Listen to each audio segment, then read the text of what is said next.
Hey, everybody. I hope you guys are doing amazing as we are in the second week of this new year. I hope that your week has been going well so far. If you're tuning in on the weekend, I hope that you're having an amazing weekend. And other than all of that, I just thank you all for tuning in to today's conversation. As always, anything that resonates with you, anything additional you'd like to add, relative to the conversation at hand, feel free to comment down below.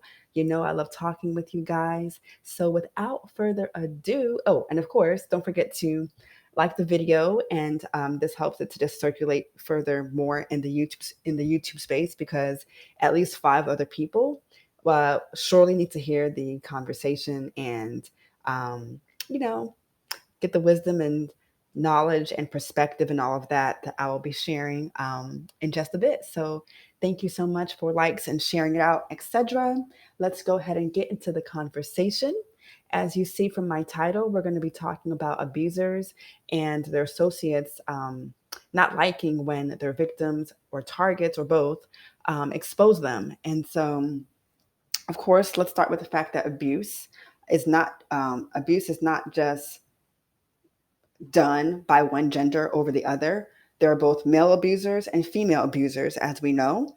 We know on this channel, we cover all the bases as far as just different dynamics of abuse. And so, also, we do know that abuse is not just physical, which is why, that takes um, the stigma that only one gender over another, they are prone to being victims and targets, because no. Um, the opposite is very true, actually, more so, because female abusers are able to be more covert in how they operate and how they uh, sabotage people's lives, and how they intrude on people's lives, etc. And so, yeah, abuse is financial, physical, emotional, spiritual, I said emotional, mental, etc. And so there are different dynamics of abuse.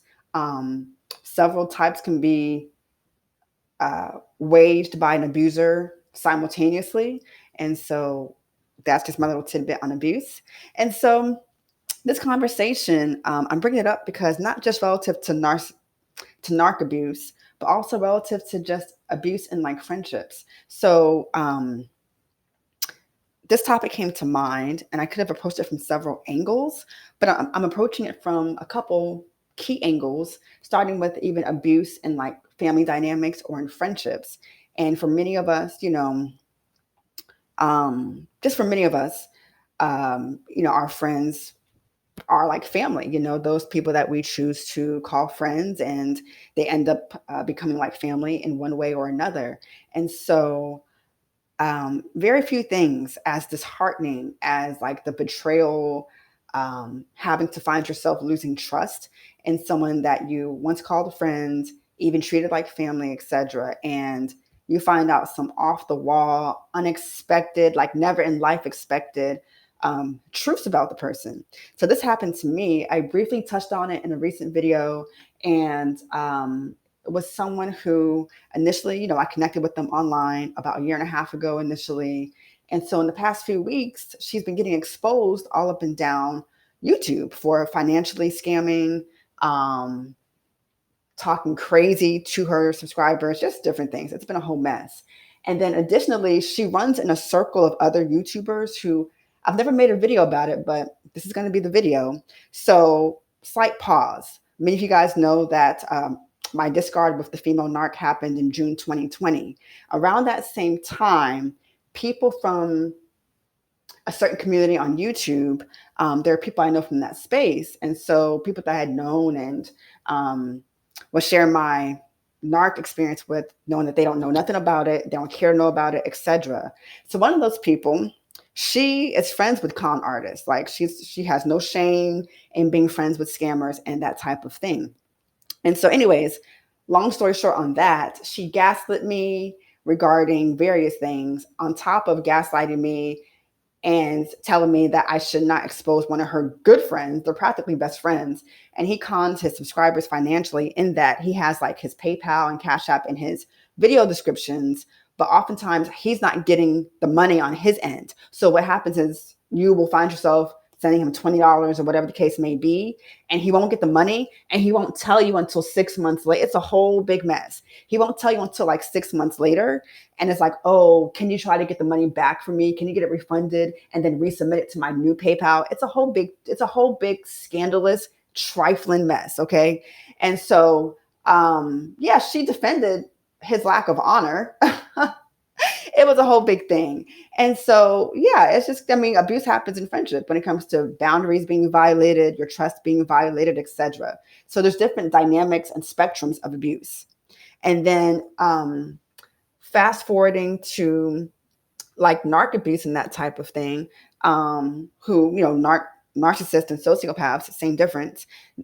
They are on the more extreme side of an abuser.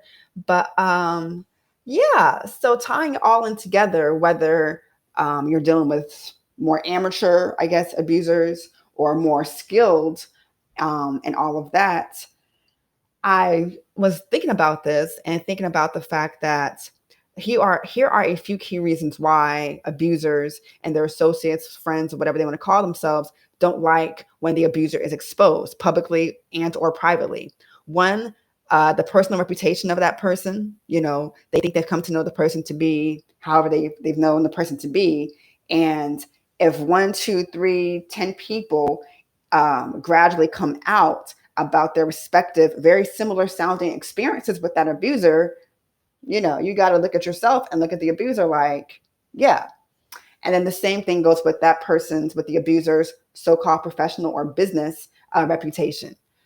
Abusers oftentimes are very, very skilled in their personas, their facades, just the entire um, production of a life that they portray day in and day out. And so if a person is not discerning, or if they give an abuser the benefit of the doubt, whatever the case may be, you can find yourself pretty much being an abuser sympathizer pretty much. And I'll link a video. So you can find yourself sympathizing with an abuser, which is poor taste altogether. And so the personal and professional reputations of an abuser are two reasons why the abusers and their associates can't stand when their targets expose them. And then, of course, criminal repercussions, especially if enough people with good sense, right, with good sense, discernment, and otherwise get together to speak out against whatever the caliber of abuse is. There can definitely be criminal repercussions, especially if the abuser stalks you, harasses you, and things like that. There could be criminal repercussions for their actions against and towards their victims and targets. And then one final reason that came to mind, because this video is going to be short, I'll probably do a more lengthy discussion at some point in time. So, stay tuned on that. But one final reason is that the associates and friends of abusers at some point will have to accurately form a more, will have to actually properly assess, an abuser's lack of honorable character if enough word gets around about that person being an abuser in friendship, an abuser in business dealings, or whatever else. And so hopefully all this makes sense. I just figured I would touch on this topic a little bit. And like I said, abuse, there are different dynamics of it. Both genders, men and women, are abusers, not even can be, but they are those that it applies to. And there's just so much ground that could be covered with this conversation, but I figured I would touch on it briefly. So let me know in the comments down below, about any of your gaslighting, something like your worst gaslighting experiences, especially relative to narc abuse and just otherwise. Because honestly, I really only got familiar with what gaslighting is like last year, amidst all that many of you guys know I have been through. So talk about any gaslighting experiences you've had, and just otherwise. And so I thank you all again for tuning into this brief episode and conversation. And that's all I've got for now. So my name is Adrena. We will connect again real soon. Peace, peace.